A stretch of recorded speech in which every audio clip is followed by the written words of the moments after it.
Good morning, everyone. My name is Virginia Bullington, and I am the program coordinator at the Mexico Institute of the Wilson Center. And I'm so pleased to welcome all of you who join us today for this webinar on U.S. farm labor and the future of H-2A visas.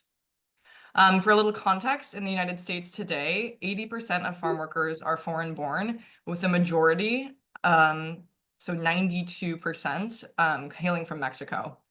Of these 2 million foreign-born workers, it is estimated that roughly 850,000 are undocumented, while 300,000 use the H-2A visa program, a temporary work visa specifically for agricultural jobs. To discuss these implications and outline possible scenarios for H-2A and migrant labor over the next 4 years, we have an outstanding panel of experts joining us this morning. First, we will hear from Phil Martin, a renowned agricultural economist and professor emeritus at UC Davis, who will present his research on farm labor markets. And this will set the stage for the panel discussion, which will feature Michael Marsh, the president and CEO of the National Council of Agricultural Employers, and Mary Jo Dudley, the director of the Farmworker program at Cornell University. This conversation will be moderated by Lydia DePillis, an economics reporter for the New York Times, who frequently covers immigration and the American labor market. This webinar is part of a multi-year project generously supported by the Walmart Foundation that seeks to craft evidence-based policies to create a sustainable and ethical North American farm labor system. To do this work, the Mexico Institute has partnered with 2 outstanding research teams: Migration Dialogue, led by Phil Martin, one of your esteemed panelists today, as well as HornaMex, headed by Augustine Latapi, who will join us during the Q&A portion. Over the past 8 years, these 2 teams have conducted survey studies and collected data to understand farm labor markets and worker experience. This research has culminated in a set of policy recommendations for the US and Mexican governments, which we will launch on February 12th here at the Wilson Center in DC. It will also be live streamed, so we hope that you will join us either in person or virtually then. And before I hand it over to Lydia, I would just like to go over a couple of brief housekeeping notes on this webinar. So at the bottom of your screen, you will see the Q&A function, which you can type your questions into, and we will answer them hopefully either verbally or typed in that box. And I also wanted to make note that this webinar is recorded and it will be posted onto the event website in the coming days. But that is all for me for now. And without further ado, I would love to hand it over to Lydia DePillis, who will moderate this conversation. Hi, everyone. It is an honor and delight to be here. I think this is a really timely and important conversation because there's a lot that most people don't know about the farm labor system, and it could be running up into some historic challenges. But we have very little indication about how the political system is going to react to that. So it's something I'm watching really closely, and we have some really excellent panelists to bring some facts to the conversation. So I will just let Dr. Martin get started with his presentation. Well, good morning and thank you very much. And as soon as I go to view slideshow, you will be able to see that the starting point for our discussion is that the number of jobs certified to be filled by H-2A visa holders in blue, the number of visas issued in orange has gone up, roughly quadrupled in the last 10 years, from under 100,000 to almost 400,000. The H-2A program is primarily a Mexican program, although we also have people coming from South Africa, Jamaica, and the Northern Triangle, and many, many other countries.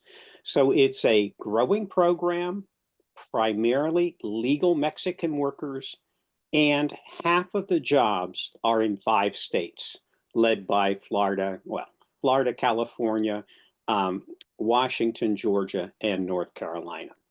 So the background is really fairly straightforward. Farm labor costs are going up. In fact, they've been going up roughly twice as fast as non-farm labor costs over the last 5 or 6 years. And the question is why? And the answer is that the demand for hand labor in agriculture has been relatively stable, but the supply is shrinking. So labor costs go up because we have something called the adverse effect wage rate. It's the special wage rate that has to be paid to H-2A visa holders. And we have a lot of states including California, that have raised their minimum wages, sometimes quite a bit. Some of the states have also started to require overtime pay for farm workers of 1.5 times their regular wage. So how does that play out?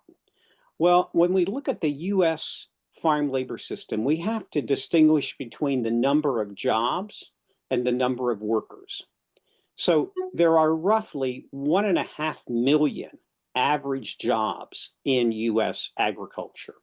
And what does that mean? It means that if you look at a McDonald's, for example, there could be 20 average jobs, 20 job slots. They're there every day. So 20 year-round or FTE jobs. But they may issue 40 W-2 statements because there's a lot of turnover in the fast food industry.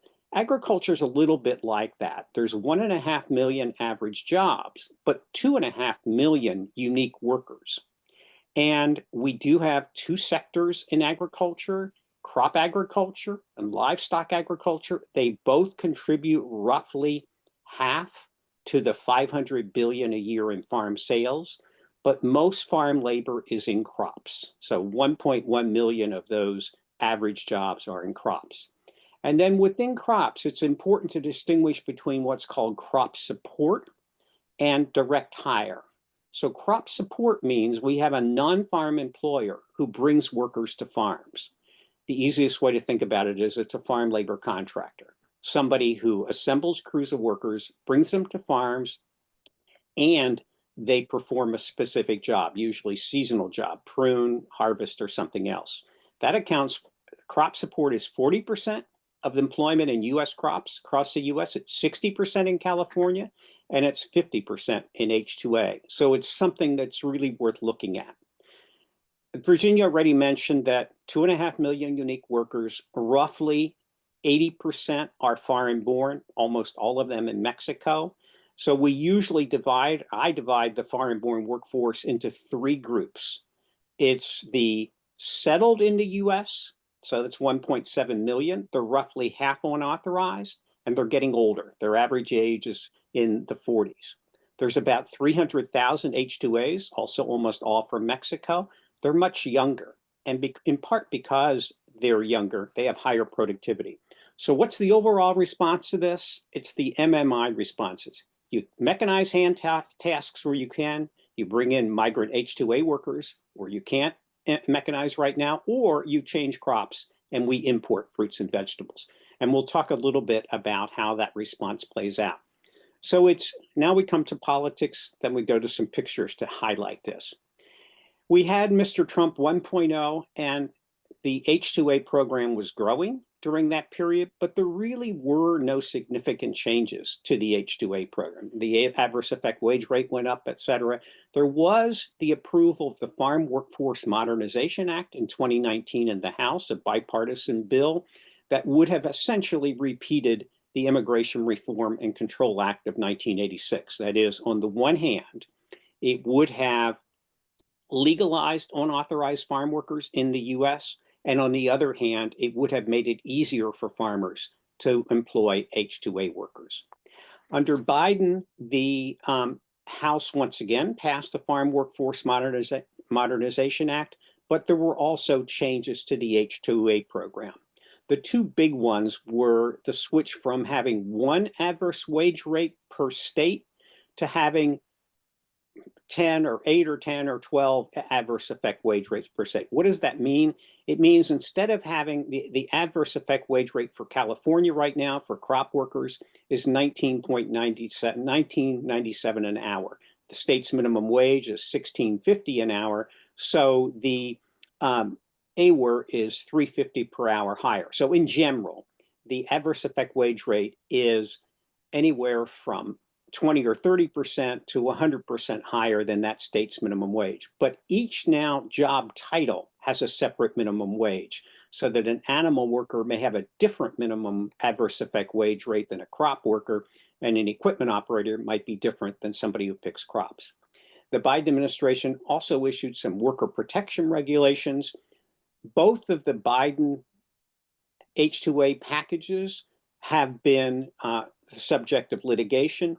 Some of those regulations have been blocked by courts. And the big question is, will the Trump administration try to implement them or simply abandon them? There were some Trump regulations at the end of the Trump administration that the Biden administration essentially abandoned, although they came back with some other ones. Now we have Trump 2.0, and there are two extremes along the spectrum. Trump could make it much easier for farmers to employ legal workers by freezing or modifying this adverse effect wage rate. That would make H-2A workers cheaper, could open perhaps year-round jobs in dairies and animal agriculture, could do something different on housing. Farmers provide free housing to H-2A workers. Project 2025, on the other hand, said what the Trump administration should do is phase out H-2A and subsidize mechanization.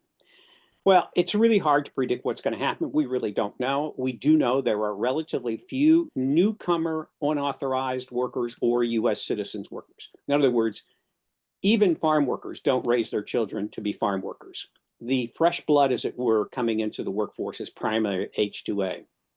We are getting more machines. We are getting what's called controlled environment agriculture, that's greenhouses and stuff near cities. We're getting a lot more imports. So just now to go quickly through this to set the stage, agriculture is divided into 30-some sectors under the North American industry classification system, but only 5 of those 30-plus sectors really count when it comes to labor. And crop support is by far the biggest, so think labor contractors. After that comes greenhouses. Many of those jobs are year-round, but it's important to keep in mind they pay a lot in wages. Then comes fruits and nuts. Then comes dairy, and then comes vegetables. The issue we have is we don't know where crop support workers work. We don't know whether the crop support workers are picking apples in trees or cutting heads of lettuce. So that's why the total amount paid in fruits and nuts and vegetables to farm workers is higher than $6 billion and $4 billion. But it's part of that bigger sum that is in the crop support.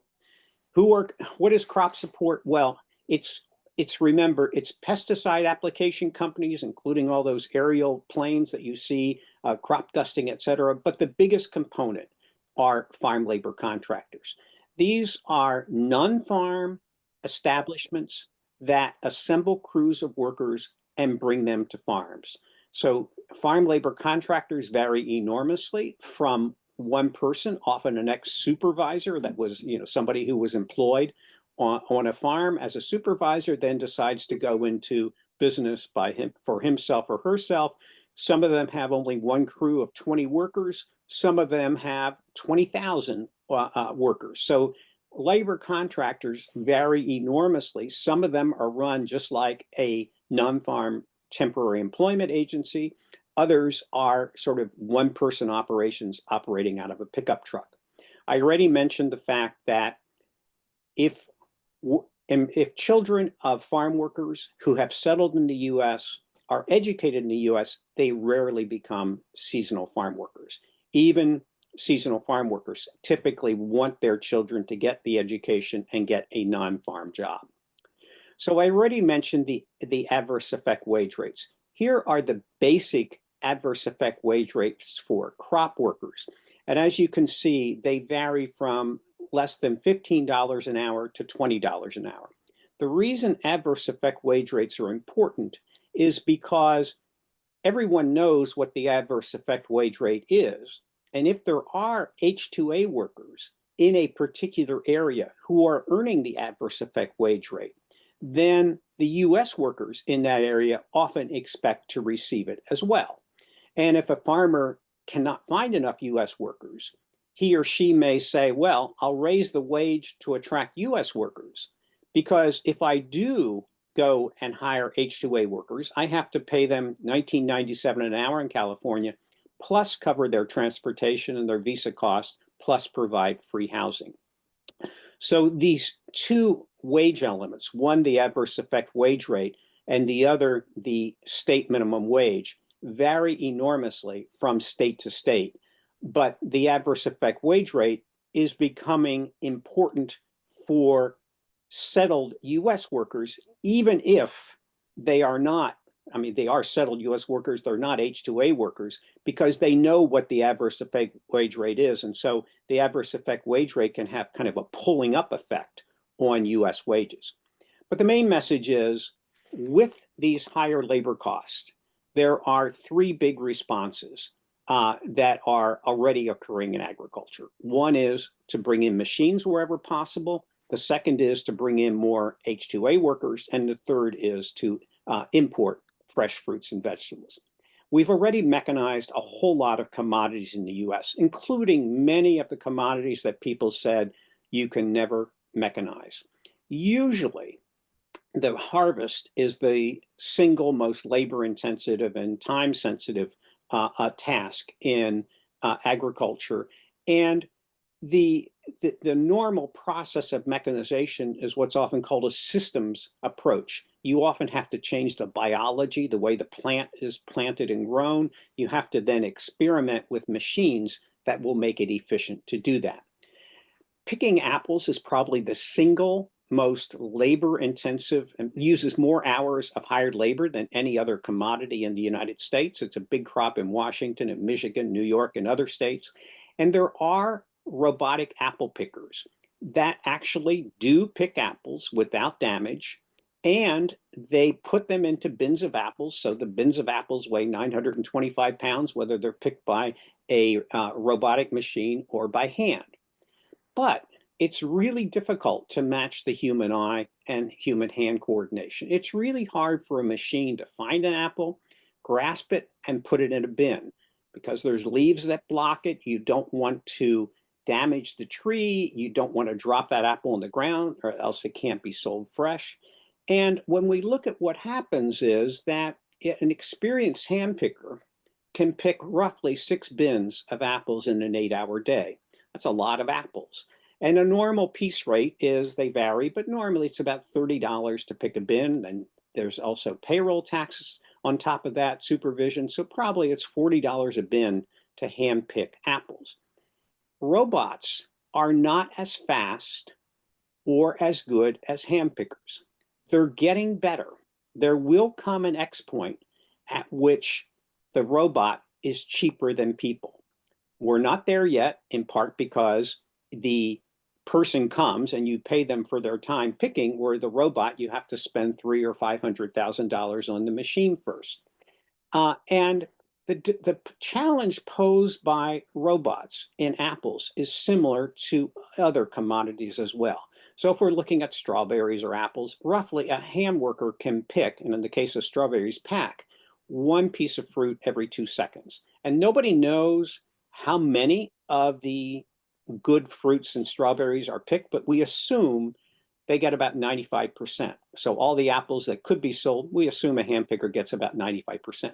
Now just think a minute with the robot challenge. You first have to detect the apple.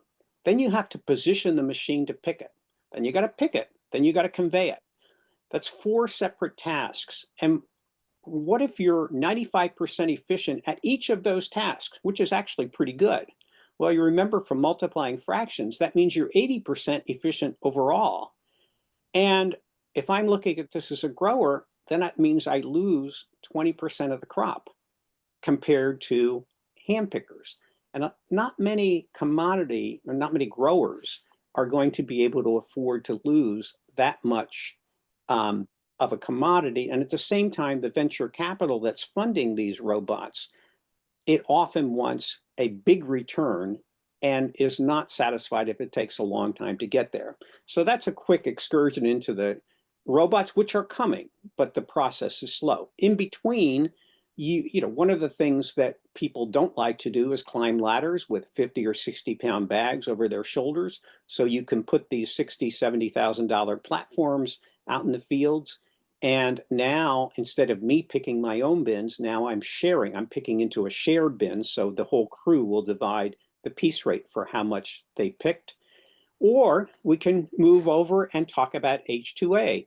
So we get 22,000 or so applications a year, but many employers put in several applications. And we know that the Department of Labor has to process each of these applications. But the important point to take away here is that 70% of the applications ask for less than 10 jobs to be certified to be filled by H-2A workers. Most of the time is spent on processing applications from small employers. The big employers who are certified for 250 or more workers account for well over half of all the jobs that are certified. Some countries, including Australia and the United Kingdom, say, we're not going to bother processing applications from small employers. We're going to tell them to go through bigger entities that have the resources to put in place lawyers and accountants so that they can follow the processes that are laid out in regulation. And we've had a lot of regulation. This is simply the number of visas issued, but you can just see there's been, in recent years, thousands of pages of new regulations that have been issued, typically aimed at increasing protections for workers. One of the things that's done is we were getting rapid increases in the size of the H-2A program. That slowed down in fiscal year 24, perhaps in part because costs were going and regulatory issues were going up so fast. So H-2A workers cost more than US workers. And in California, for example, where the adverse effect wage rate is roughly $20 an hour, where the minimum wage in the state is $16.50, it can be a $10 an hour difference. So the first question one would have is, why would anybody spend $30 an hour when a US worker could be had for $20 an hour at the minimum wage with payroll taxes? And the answers come in many, many different forms. It varies for individual producers. But the first things to say is that H-2A workers, on average, are more productive. Why are they more productive? They're younger. They're selected to be high productive workers. The second is they provide labor insurance. They've got a contract. They're going to stay with you, whereas a U.S. worker could wind up changing employers to get a little more higher piece rate or something. And finally, there's no Social Security tax on the wages of H-2A workers. In many states, there's no unemployment insurance tax. One of the things we've tried to do is think about how could you make changes to H-2A that would be win-win. Now, there have been proposals to increase to have Congress change the H-2A program, the Farm Workforce Modernization Act. One of the things that could be done is to go with multi-year certification and multi-year visas. So in other words, just as we have TSA pre-check at the airport, we could have some sort of a pre-screening device for employers who comply and H-2A workers who enter the US and leave, so that they don't have to go to the US Embassy every year or consulate every year abroad, and that the employer knows the certification will be done, that the housing will be certified. I mean, if you look at the North Slope of Alaska, very few people live there, and yet oil gets pumped out. Well, 85% of the people live in Texas or Colorado. They fly in, they work, and they fly out. That's called FIFO. And this is true of remote mining and in Australia and many other places around the world. We should be able to come up with a system where we recognize that H-2A workers are going to come back for certain seasonal jobs each year. And if we have A-rated employers and workers, why can't we come up with a system like TSA PreCheck that makes that more productive? If we can't, the other option is to go with more imports. We already import 60% of our fresh fruit, 40% of our fresh vegetables. The curves are going up. Mexico is the biggest source, half of the fruit imports, and of course, a bigger source of vegetable imports. And the main reason for imported fruits and vegetables is climate. We don't produce much tropical fruit like bananas and mangoes and that sort of thing. But it's also true that labor costs, even in Mexico, are only about 1/10 what they are in the US. And if we're producing in Mexico, much of that production is in this so-called controlled environment ag. So it may not be a greenhouse, but it's some kind of a structure that protects the growing plants. And that facilitates organic production, yields are often higher, and a whole lot of other things. The big three Mexican exports to the United States are fresh tomatoes, avocados, and berries. And berries are the one that have been growing very, very fast. So in tomatoes, we also get tomatoes from Canada, but tomatoes is one where Mexico dominates. Avocados is a second one where Mexico dominates. And berries are the ones that are growing very fast. In fact, I mean, to give you an idea of just how profitable the production of berries in Mexico is, there are desalination plants in Baja to desalinate ocean water to dump on the ground. And it's often salty groundwater that's pulled up and then made more palatable for plants. But it is by you can see in the pictures, there's a structure there with plastic on top, and wages are lower. And if you hit markets just right, prices can be very high. It can be very profitable. When we look at what's produced in Mexico, it's important to remember there's 135 million Mexicans, and they eat a lot of fruits and vegetables. But for some commodities grown in Mexico, most of what's produced is actually produced for the United States. So it's even higher than 60% for something like asparagus or broccoli. I mean, it's produced in Mexico following US food safety laws, et cetera, and sent to the United States. And the same, and it's growing for especially some of the berries and other commodities. So last two slides, what are we going to look back at as the 1920s? So I'm not a farm labor historian, but those who look at this stuff say the 1960s was the last farm labor hinge moment, the last time there was a major change in farm labor in the United States. Because what happened in the 1960s? The Bracero program ended in 1964, just at a time when we had a civil rights movement and we had a baby boom and incomes were up. And within a few short years in the mid to late 1960s, we did a lot of mechanization. I mean, the processing tomato industry in California is probably the best example, but we saved far more hours of hand labor by putting commodities into bins and using forklifts to move them around. Before that, it was all done by hand in 50 or 60-pound bins.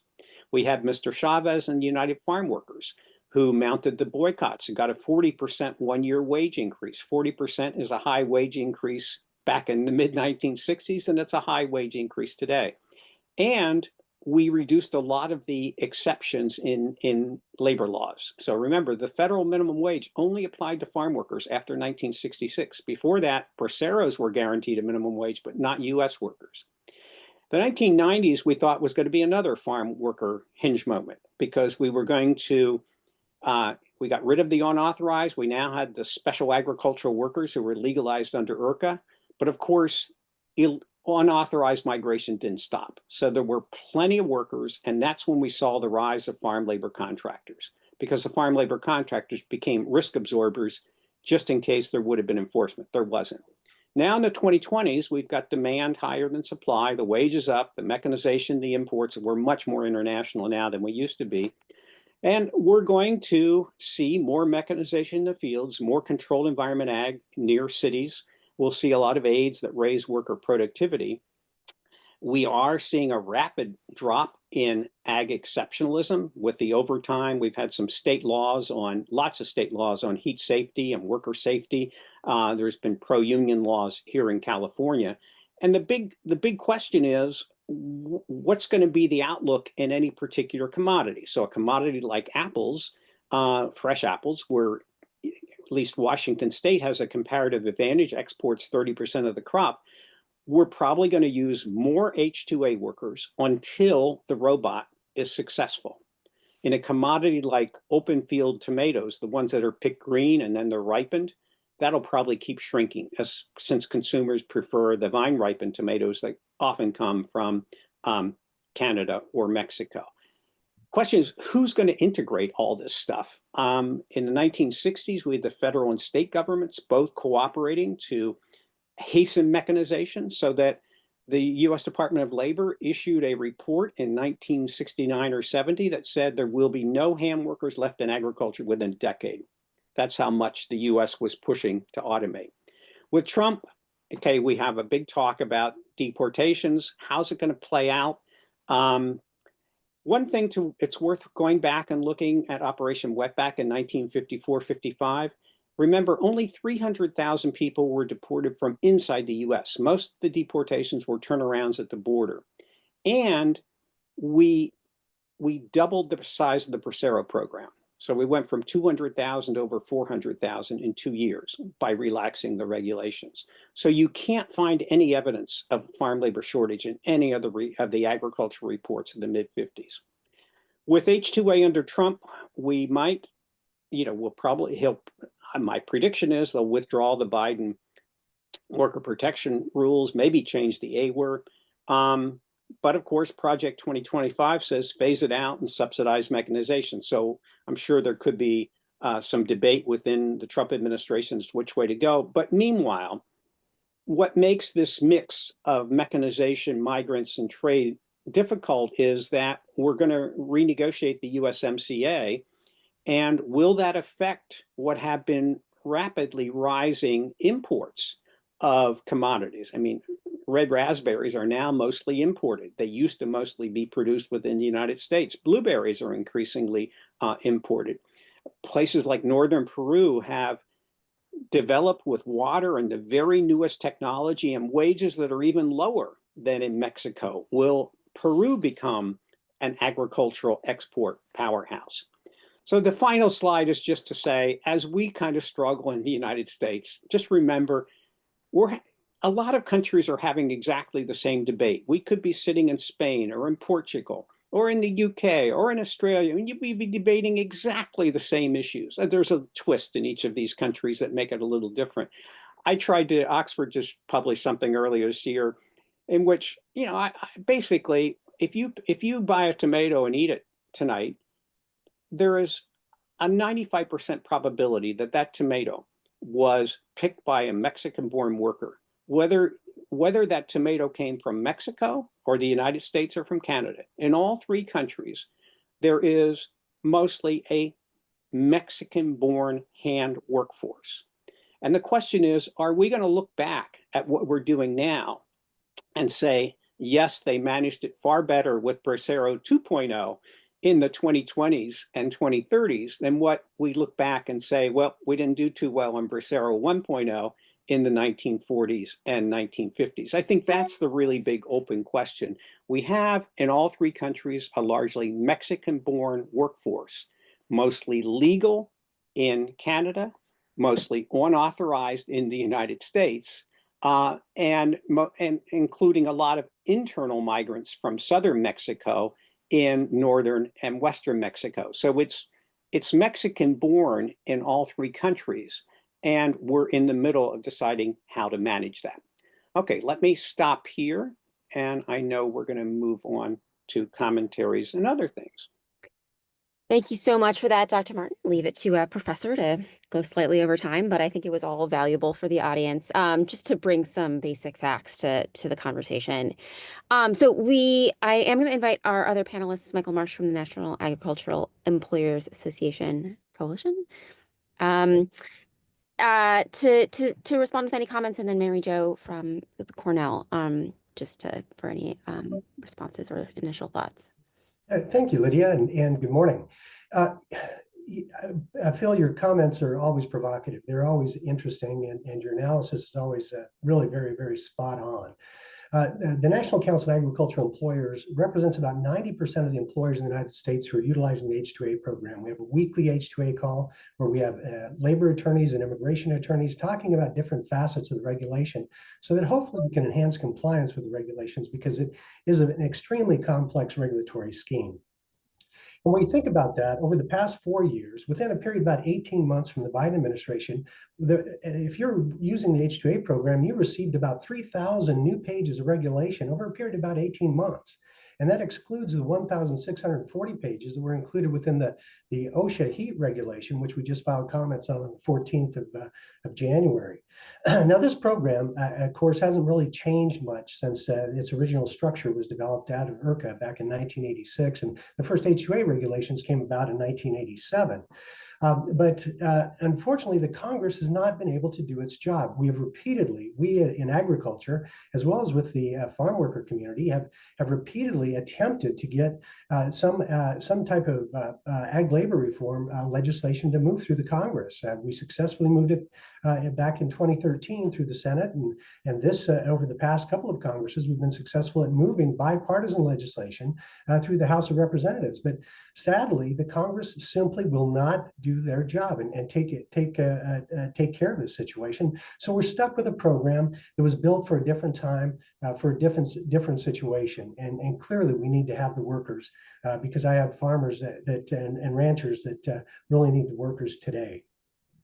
Another couple of things. One of the things, as Virginia was starting us out, she talked about undocumented workers in the workforce. And as I think about it, I think as an employer, you always have to have documents, or your workers will always have documents. I would prefer we perhaps consider them to be unauthorized. They're here in unauthorized status. And it is a substantial number of our workforce. And of course, that is something that we are very much aware of. But in some of the areas of agriculture, you simply cannot utilize the H-2A program to retract that illegal workforce if they're available because it's year-round agriculture, and so it doesn't fit into the temporary or seasonal box that the H-2A program requires. And unfortunately for employers, if you're an employer that's forced to use this program, as Dr. Martin indicated, this program is extremely expensive. And one of the challenges, I think, for farmers, when I talk to them around the country, the biggest challenge that they see right now isn't necessarily the housing, isn't necessarily that they have to provide, isn't the transportation into and out of the country that they have to provide, the 3 meals a day they have to provide to the workers, but it's the adverse effect wage rates completely disconnected from the marketplace for agricultural wages anywhere on the planet that you have to utilize in order to have underneath this program. For instance, if you're a grower in California today, you're going to be, and you're using H-2A, you're going to have to pay $19.97 an hour. But if you're utilizing, if instead your operation is in Mexico, 300 pesos a day for an 11-hour day during season, that's about $1.50 an hour. Think of the arbitrage opportunity the Mexican operator has to come in and bring their products in the United States. And it's just not Mexico.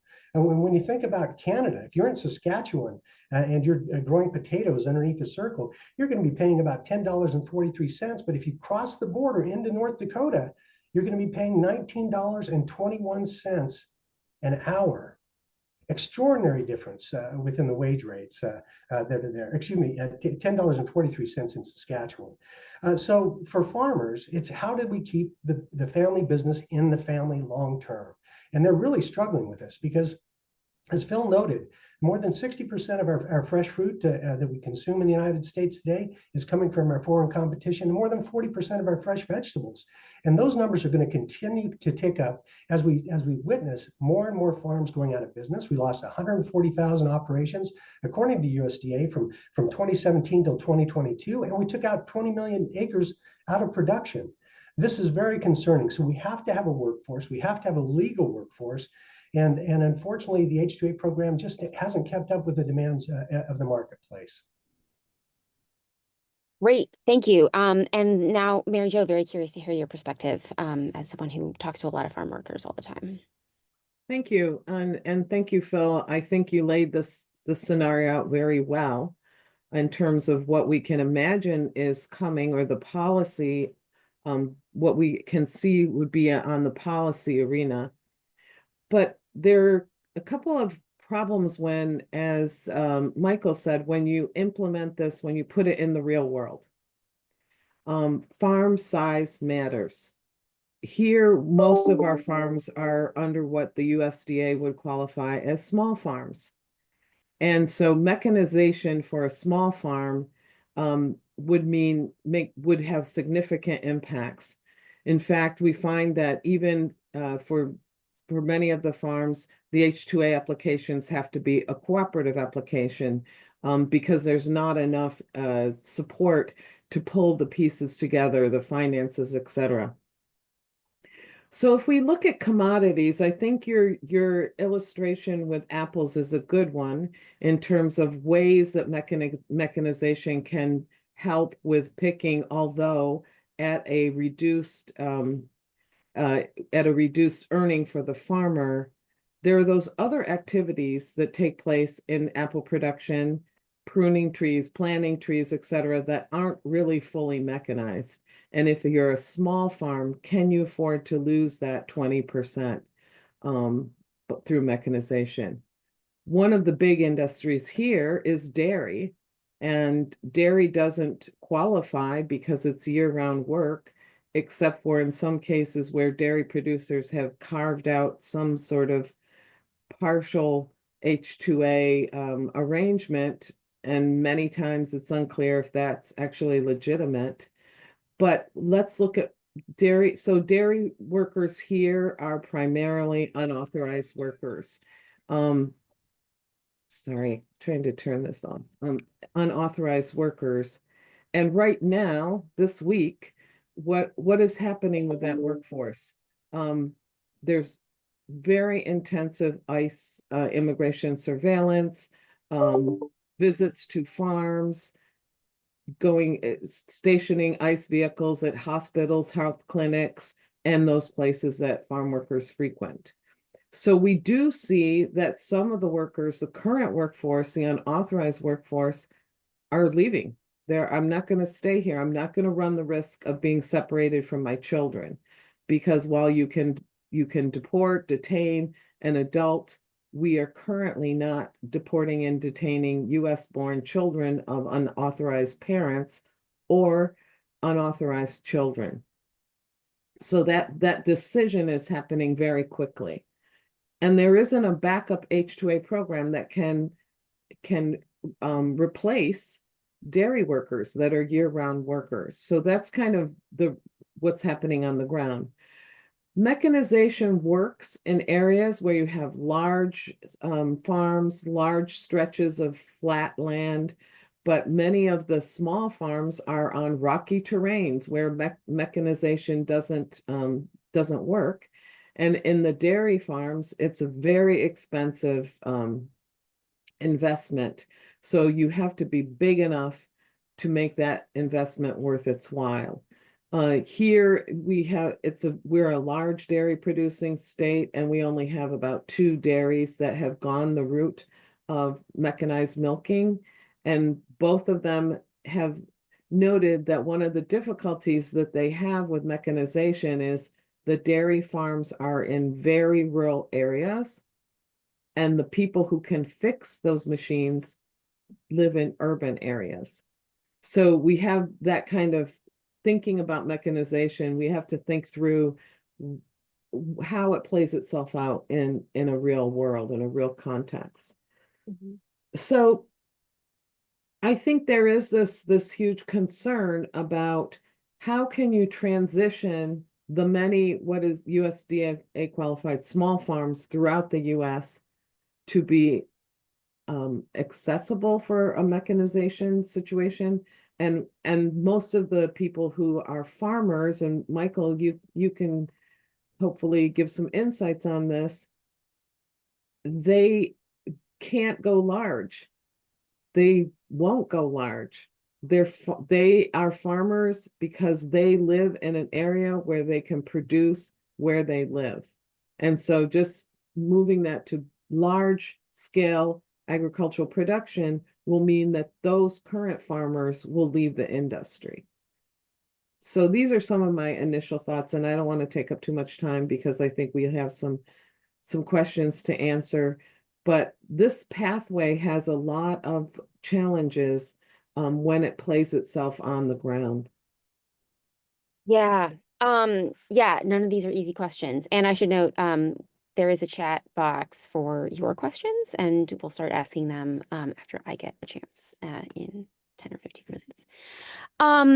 So I'm also curious to know, because we did have a large influx of folks who are asylum seekers, parolees, holders of TPS, temporary protected status, over the last couple of years. And I'm wondering how that affected the farm sector. I know a lot of them ended up in cities, but did any filter out to rural areas, or are these separate workforces as far as we know, because they do have work permits typically, or have, increasingly. I My- can respond to Yeah. that if you'd like. So many of the so-called asylum seekers and TPS recipients actually are urban and are neither, and have a different skill set and are Mm. not interested in working in agriculture because of the physical demands and the safety concerns in agriculture. Many of the TPS recipients from Venezuela are highly educated physicians, engineers, and when asked if they'd like to work on a farm, they laughed out loud. However, TPS is on the chopping block. So that's not a workforce that we can imagine would fill a labor gap for the unauthorized workers that are leaving now. So I don't see that as a replacement workforce, if you will. Well, I think you can say two things. I mean, one is it's just what Mary Jo said, is that many of them had urban backgrounds. But secondly, if you pay $5,000 or $10,000 to get into the United States, you want a year-round job, not a seasonal job.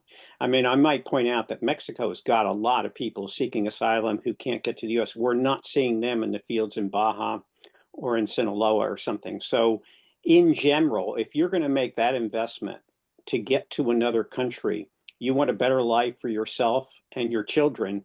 And that's not impossible, but it's going to be harder to achieve in a seasonal job in a rural area, I think. Meat packing is an exception. So there are meat packing plants in small towns. A lot of those people are either refugees or TPS. I mean, the networks have functioned there. So meat packing is a place where you get 2,000 people in a plant. They're often in smaller towns, lower cost of living. And I think that's an exception. But that's not farm, that's non-farm.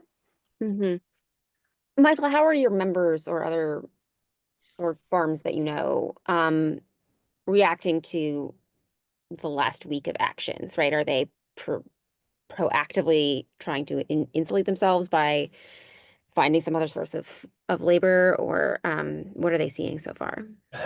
Well, so far there hasn't been a significant disruption. What's going on in the farm during the latter weeks of the Biden administration? There was a situation in the Central Valley of California where a CBP operation created quite a bit of fear among the workforce, and workers, it was reported, some of them didn't stop showing up for work.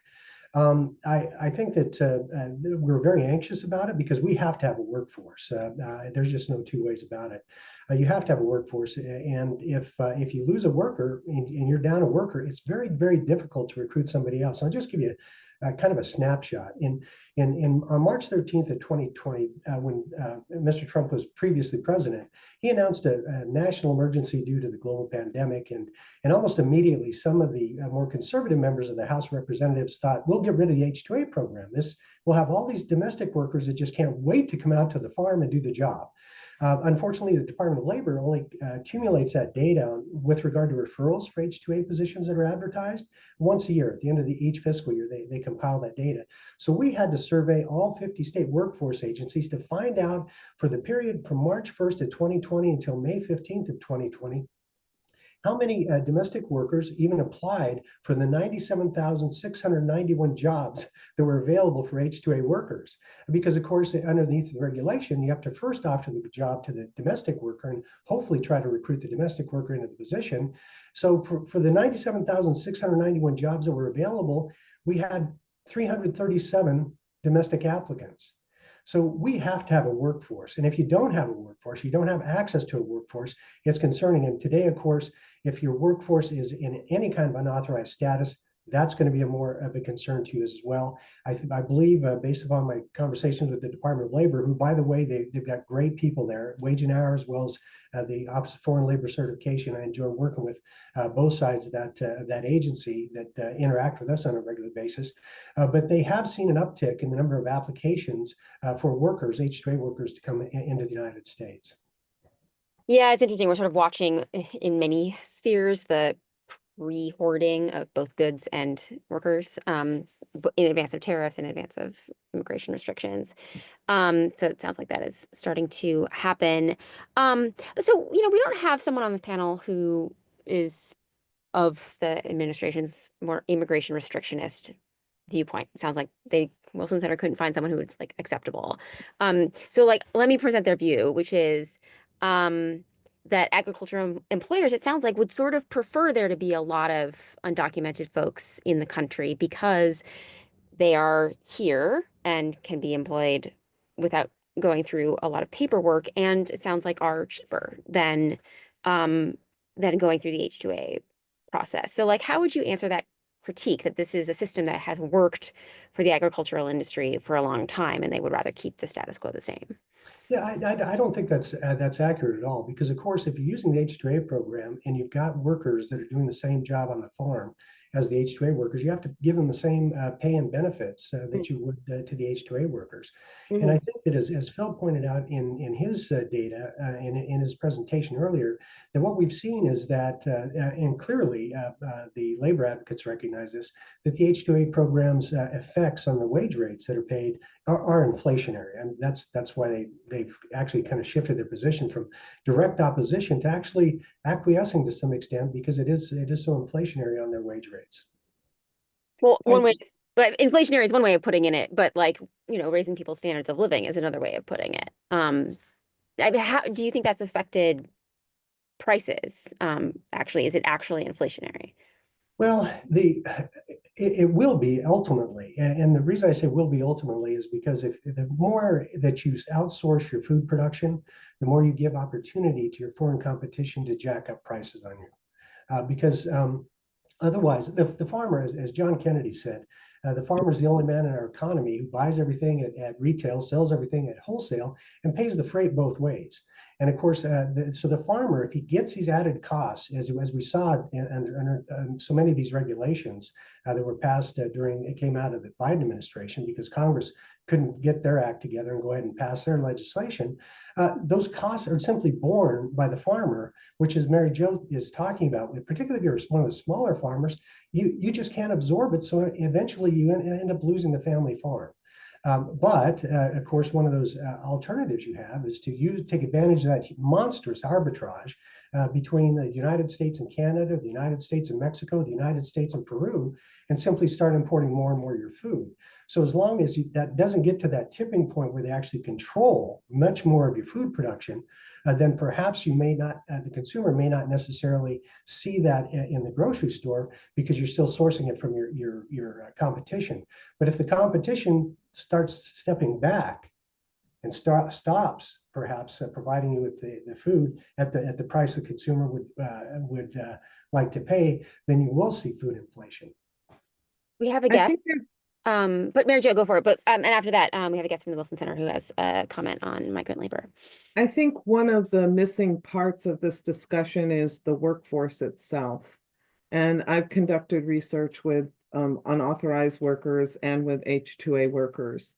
And their attitude about their well-being while they're working on farms is very, very different. H-2A workers come, they have a beginning date, they have an end date. They're working to support their families at home, and many times agriculture at home. And their focus is really about home. Whereas the unauthorized workers have integrated into the community. They have US-born children. They participate in social organizations. And so it's a different perspective. And what we see right now is, I'm wondering, Michael, how your dairy farmers are going to feel in a couple of days when they'll see that having immigration surveillance and ICE vehicles on the farm is actually having an impact on the unauthorized population, many of whom are making the decision, can they go home? Mm-hmm. Are they able to go home?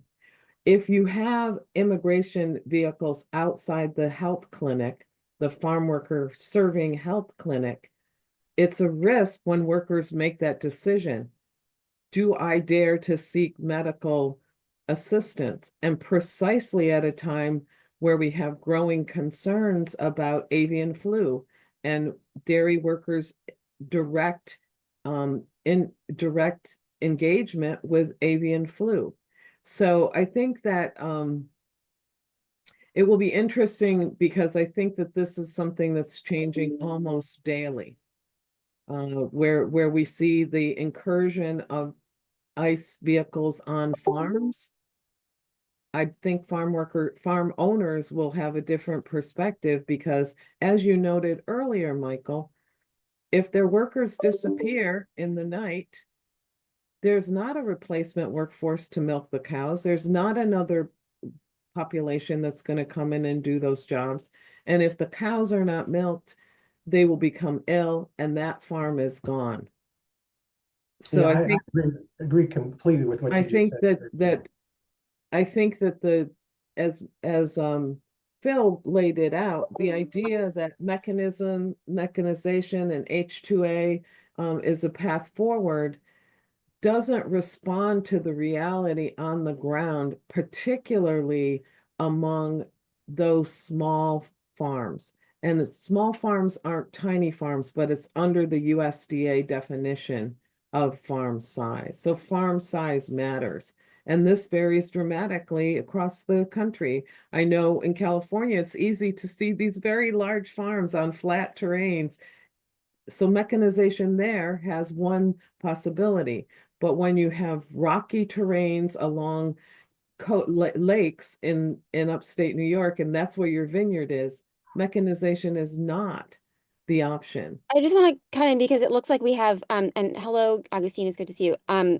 Eager to hear from you. But John Basilis is with the U.S. Chamber of Commerce and does immigration policy and is walking through the halls of Congress as we speak.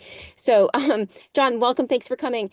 Is there anything you want to weigh in on, and just in terms of like how the chamber is viewing H-2A policy and what you're hearing on the Hill about their appetite for reform at this point? Obviously, there's a lot that's happening to the ag workforce, and I'm sure there are members of Congress who don't want to see the food supply constrained. Well, Lydia, thank you for welcoming me here today.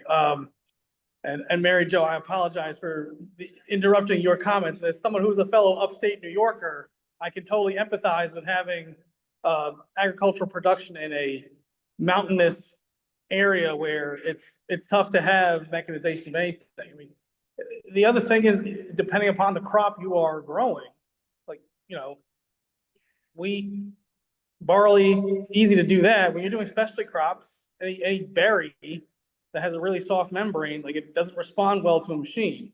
It needs a human hand to pick it and pack it. I was just on the Hill talking to both Senator Tillis and to Senator Butt's staff this morning.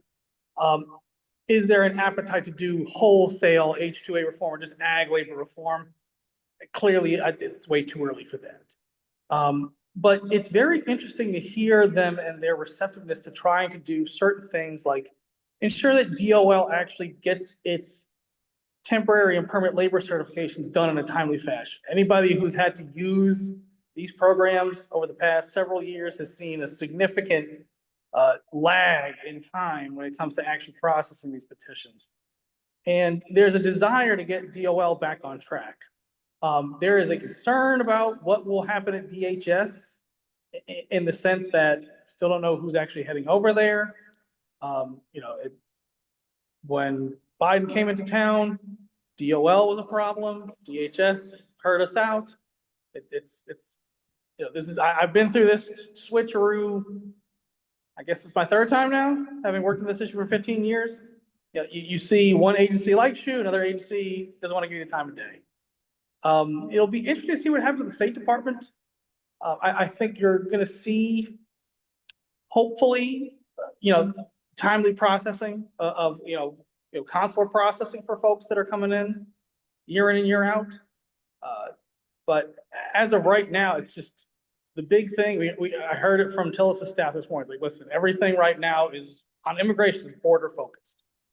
So the idea that they're going to do the types of reforms that, quite frankly, are long overdue. We're going to be waiting.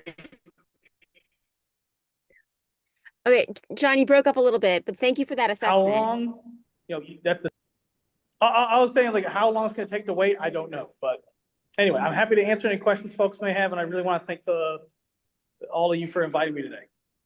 John, I have a question because you just came from a meeting where the focus on immigration enforcement is supposedly along the border. What then, how do you explain ICE vehicles outside Strong Memorial Hospital in Rochester, the Farmworker serving clinics, or are you considering this is the northern border?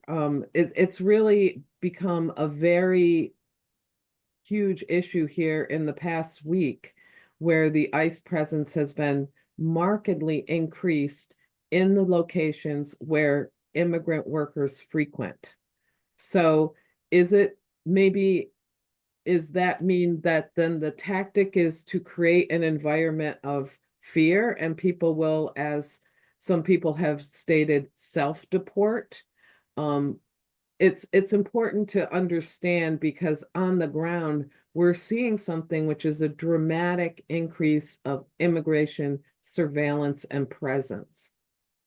Mary Jo, I really appreciate that question because, when people say border security or just security, generally speaking, it means different things to different people.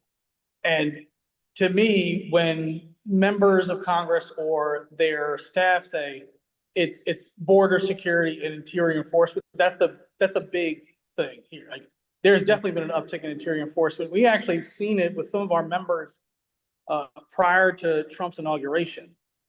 And I think that's going to be a feature that's here to stay, at least for the near term. And in talking with some folks in the press off the record about some of these things, it's, you look at the numbers from like the last week, I think it was 5,500 that ICE rounded up this past week. At least that's what I saw in the news.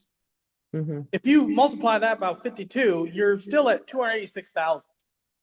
And I think Stephen Miller, Tom Homan, and everybody else who has to operationalize these mass deportations or the focus on criminals and so forth, which, are they actually focusing on criminals? Only time will tell. I don't think they actually up their numbers if they're just going to focus on criminals, because the criminals are the ones that are tough to find. More so than in other cases where you're just looking at people who are going to work day in and day out. But that number, 286,000, like that's nowhere near the million or the million plus they say they want to hit in year one. It's going to be very interesting to see what happens in budget rec. For those that don't speak Congress talk, it's the budget reconciliation process. There's clearly a desire to get a lot more money to effectuate these efforts. The thing that it'll be very interesting to see when all is said and done, at some point, it will cause too much pain for stakeholders. And the industries that I speak with a lot of people, but like the industries that are most concerned, ag's clearly one of them. Construction's another. Non-farm food production's another. Restaurants, hospitality. Those are the industries that are very concerned about what is to come, especially if there's a lot more money to do this. But the other thing is this, Mary Jo, it's one thing to provide the money. Another thing to have the people that are willing to do this. And I've told friends of mine they're either in ICE or they've been part of ICE for a while, folks that are part of the Border Patrol, officials that are over there, they're going to have the same hiring problems that a lot of my member companies have, because there's just not enough people to go around and do whatever it is you want them to do. And whether it's ICE or it's CBP, it's not like you can just turn this on like a light switch. Yeah, you can let's say you find someone that you can hire. You have to train him or her for a considerable amount of time before he or she can go out in the field. So the idea that they're going to be able to do this stuff, in short order, there definitely has to be some expectation setting if this is what they're going to be doing over the coming months and years. And that's not to say that Congress won't step up in some form or fashion and say, all right, enough's enough. Do you foresee that happening? Foresee what happening? Congress saying Congress enough's enough? stepping up and saying enough is enough. Oh, Not to put you on the spot, but and not in the near future, I can say that. I think it's, as is typical for members of Congress, a lot of this is going to be driven by what they're hearing from their constituents. And right now, yeah, there are no businesses that I'm aware of that are at this point willing to, be the stick in the mud when it comes to this administration's immigration agenda, at least for now. And let's be frank, this immigration agenda is still unfolding as we speak. I think we know which direction it's going to go in. Like, I think the die has been cast. No one can sit here and say that, hey, the border security / interior enforcement efforts are not going to be front and center. They are. And it's going to be interesting to see what's next. There's been a lot of EOs, but if you really want to make this enforcement effort and this border security effort really stick, they need significantly more resources to be able to do all this stuff. And right now, it's budget rec is the game in town. I think the one thing here that needs to be kept in mind by everybody is it's one thing for the House to do their budget reconciliation package. And this is something that it's not a partisan issue. The Democrats do it when they're in power. The Republicans are going to do it when they're in power. You're going to see a lot of, like, it's going to look like a Christmas tree. From, hey, we're going to change this policy. We're going to change that policy. And not to geek out on Senate process, but if they want to do policy changes, I don't see that happening. It's a matter of just providing more money for certain functions that already exist in the INA. That, I think, is something that can get done. But if they're trying to make significant policy changes, budget rec is just, it's just not the vehicle. Right.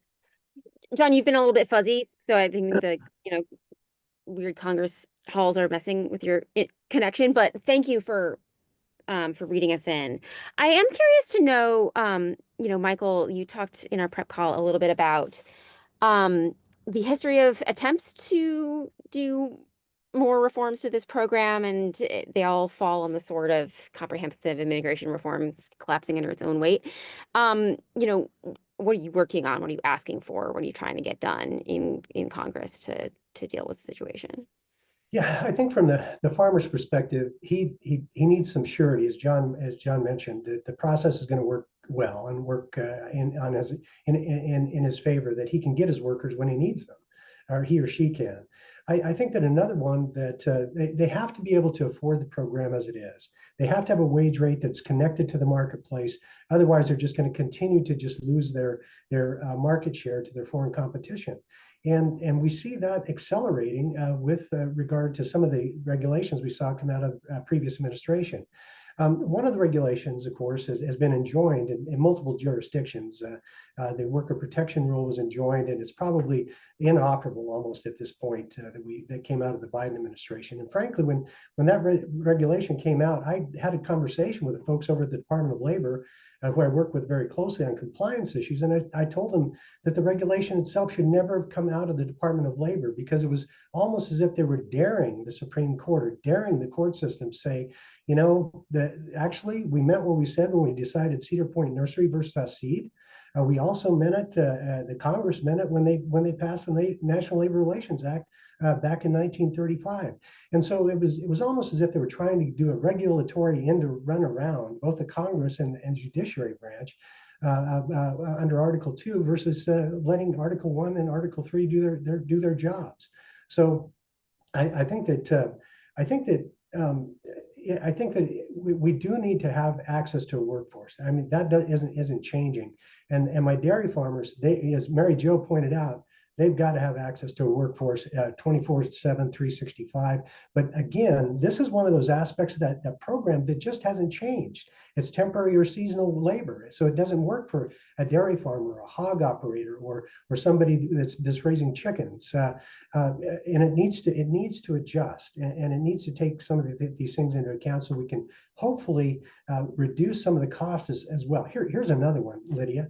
What if you only had to file one petition with the Department of Labor, but you could stagger the entry of the workers? So at the first part of the season, when you need 5 workers, you can bring those gals in, and then later in the season, when you have a need for another 20, you can bring another 20 or so of those guys and gals in, but they're on one petition, so that you don't have to have this additional cost layered on top of it. There are many changes that could occur with this program, and we've had good champions in the Congress on a bipartisan level at both the House and in the House of Representatives to help us get this moved in the last 2 Congresses. But unfortunately, you still have to get 60 votes out of the Senate, and we didn't have that pathway in the Senate. Yeah. Augustine, you've been waiting for a while. Did you have a question or a comment? Oh, you're on mute. So. Hello, good morning. Yes, I have a comment. I am Agustin Escobar. I'm a researcher in Mexico City in one of the National Science Council research centers, and I am a global fellow at the Wilson Center. I direct the Mexico portion of the Farmworker project that Phil has been talking about. I toured and visited U.S. vineyards and U.S. agricultural businesses in 2008 and 2014. In 2008, they were facing a very significant shortage because people had gone to the construction industry, and then they basically left the country, and they were leaving the U.S. to go back to their own countries, in this case, Mexico. So there was a significant shortage in agriculture. In 2014, I went back, in this case with Phil. Actually, we were there together. And basically, both managers and workers were not afraid of immigration enforcement in the fields, in vineyards. They were aware. This is one of the years in which deportations were extremely high. But nevertheless, in these fields, the major issue was actually having the workers living very far away, because the price of real estate and rents close to the vineyards was sky high. That was the major problem, not enforcement. So I agree with Michael that there has been over-regulation, and actually the same thing is happening in Mexico. We had the 2023 reforms to labor laws actually made it 52% more expensive to hire labor in Mexico. That's according to industry lawyers. So it's the same thing. But we are also having in the US a problem with what you could call under-enforcement of very spotty enforcement. We are talking about $20 an hour wages, but they're not, for the most part, reaching the workers' pockets, or at least they reach them after a lot of things are subtracted. So I would say, number one, very long hours. We have not talked about the hours. It's I was talking to a friend yesterday, talking to many workers from North Carolina to California, and they're working 60-hour weeks or more. I mean, he talks about some 70-hour weeks. And that is an issue because you do have exhaustion, you do have health problems linked to that. Also, you do have a minimum wage, but most growers enforce a quota to meet the minimum wage. So you have to meet a very high quota that most people like you and me would not be able to reach, at least not with a very, very long training. And also there are many, many issues, standing issues, which have not improved regarding housing, meals, the problems with funeral costs and many other things that are not being met by employers. So I would say, yes, I would be happier, much happier with less regulation, but much better enforcement. Now, as we go to 2025 or 2026, because now we don't know if USMCA will be renegotiated this year or next year, the Mexican government would like to participate in H-2A, would like to have a say. But the way things are, figuring themselves out, it's very likely that the negotiation will be hard and that the Mexican government will not be able to make its point in the negotiation for the improvement of conditions in H-2A. So I foresee a fairly weak position for Mexico at the negotiation table, and so not much hope of reform for the workers during this negotiation. So the conditions may continue to be as they are, and as several of you are saying, AEWR may be reformed downwards so that it poses less of a threat to employers. Now, Agustin, I'm just curious, what are the Mexican government's priorities in this? Do they want to see their nationals better treated in the US, or are they saying you are paying these people so much that they don't want to stay on farms in Mexico, and that's a problem for our employers?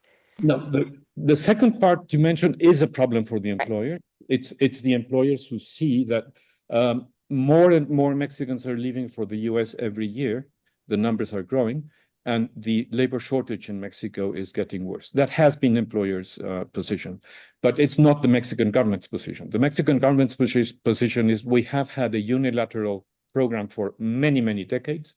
It's time that we started regulating it together to a certain extent, or that certain conditions are met.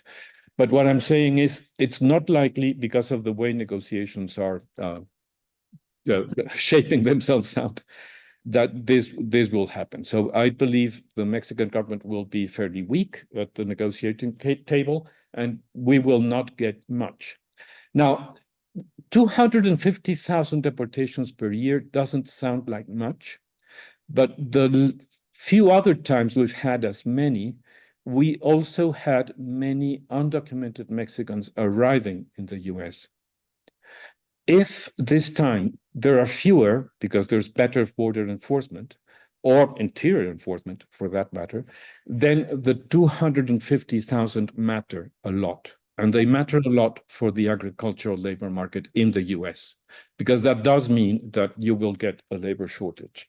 Right. So the final thing is, if you have both deportation and tariffs, what I foresee is a significant shortage of both labor and produce in the US, and a significant surplus of both in Mexico, which of course at some time has to balance itself out.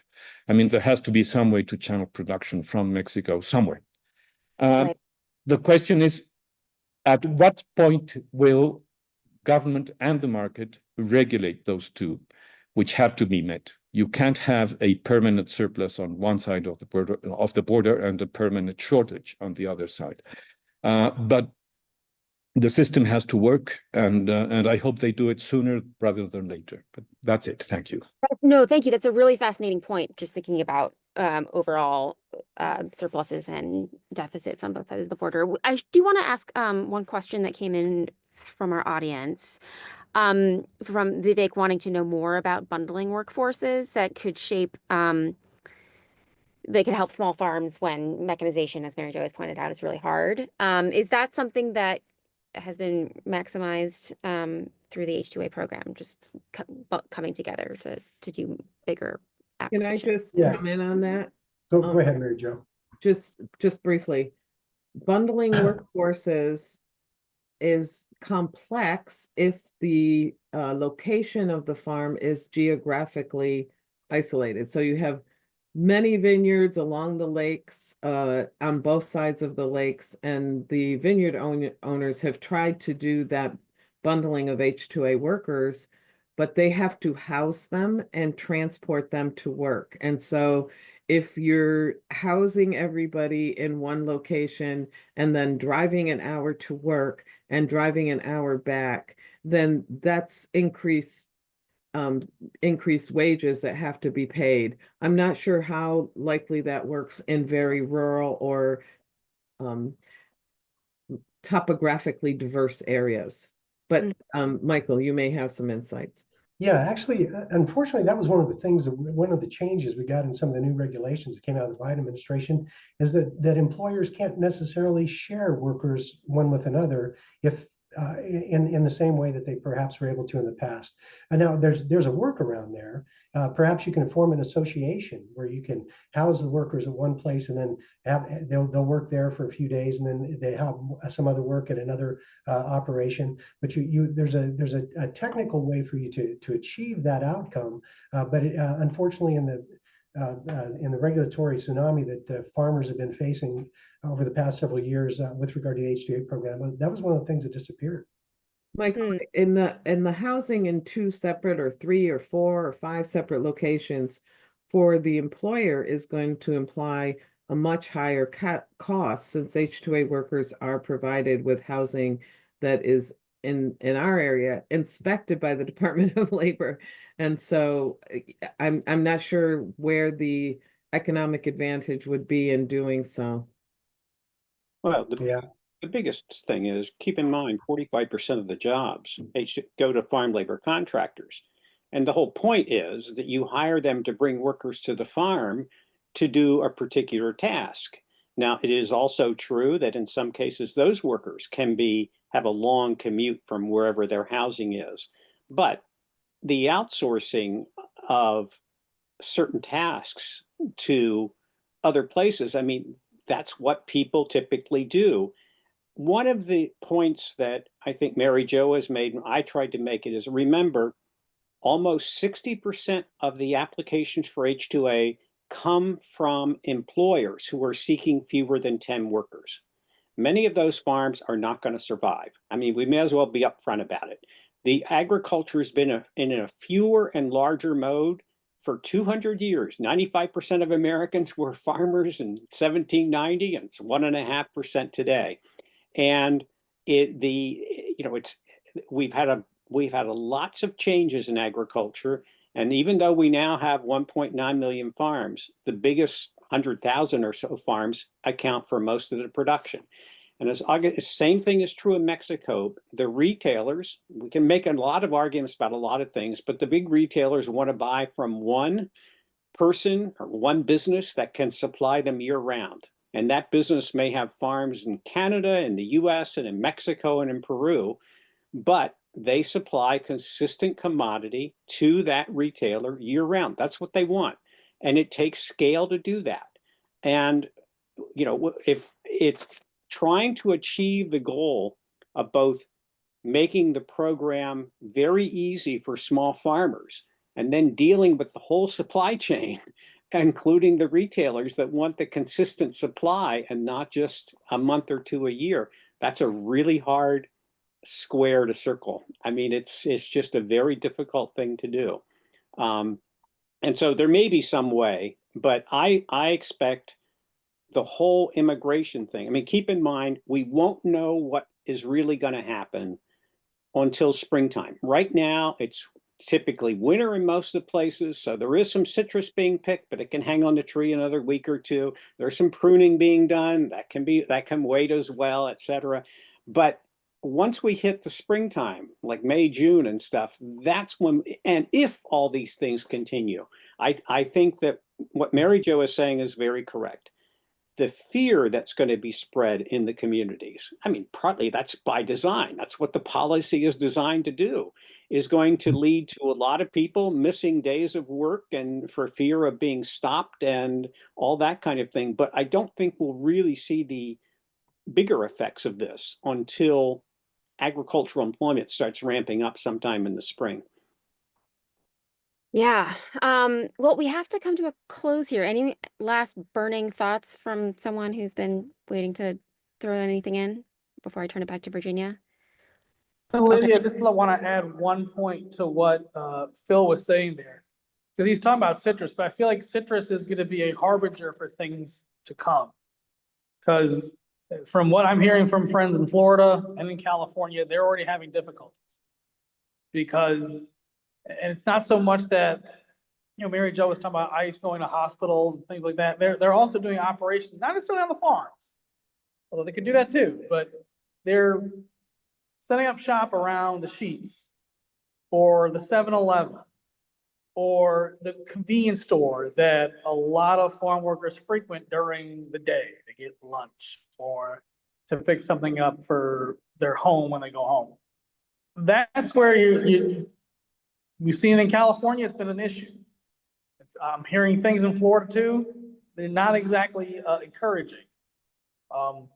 But to Phil's point, though, things will come to a head later on when you have significantly more farming operations being subject to this type of stuff, if it continues. Yeah, I think we're in a period where nobody knows how it'll play out. Florida citrus is primarily H-2A, so they're probably not too affected. California citrus is not. And there were raids at Bakersfield and around Home Depot. They weren't aiming for farm workers, but as John said, you can pick up convenient, you can be at the wrong time at the wrong place and get picked up. And that really did have an effect for a day or two. But then the ICE people went away and things very quickly got back to normal. Now, it would be pretty easy to just station more people there all the time. And then I'm not sure what would happen. But I think anybody who knows right now, it's really hard to say how this will play out. You could see it going in a whole lot of different directions. But if nothing else, almost everybody in the immigrant community, in the employer community, has heard of Mr. Trump and the immigration force. It's something they're very aware of. And I think when you structure the thinking about it, here's what Trump did. The number one response is fear. May not yet be deportations, but it's certainly a lot of fear, both on the part of workers and employers and families and a lot of other people. Now, whether that fear is going to translate into something significant that leads to all of these follow-on effects like labor shortages and shortage of commodities, I don't know. That's what the real big unknown is. Well, I get to follow up with all you guys later for the eventual stories that I write about this. But thank you very much for being here, everyone, for hopping on. Virginia, any last thoughts? Yes, I would also like to thank our wonderful panel and you, Lydia, for being with us this morning. And yes, I feel that this is just one step in continued coverage and research insights that the Mexico Institute will be providing on these issues. I'd like to thank the Walmart Foundation as well for funding this project on migrant farm labor. But the Mexico Institute is the premier nonpartisan resource for all things pertaining to the US-Mexico relationship. And our three main pillars are migration, security, and trade, which are all super intertwined in the issues that we've been covering today. So please stay tuned. We'll be putting out a lot more and covering how this issue will evolve over the next 4 years. And again, February 12th, we'll be having a policy recommendations launch here in DC and virtually, but you can remain sort of abreast of the goings on of the Mexico Institute on our website. And thank you all so much for being such a wonderful and attentive audience. And see you next time. Thank you for having me. Thank you. You.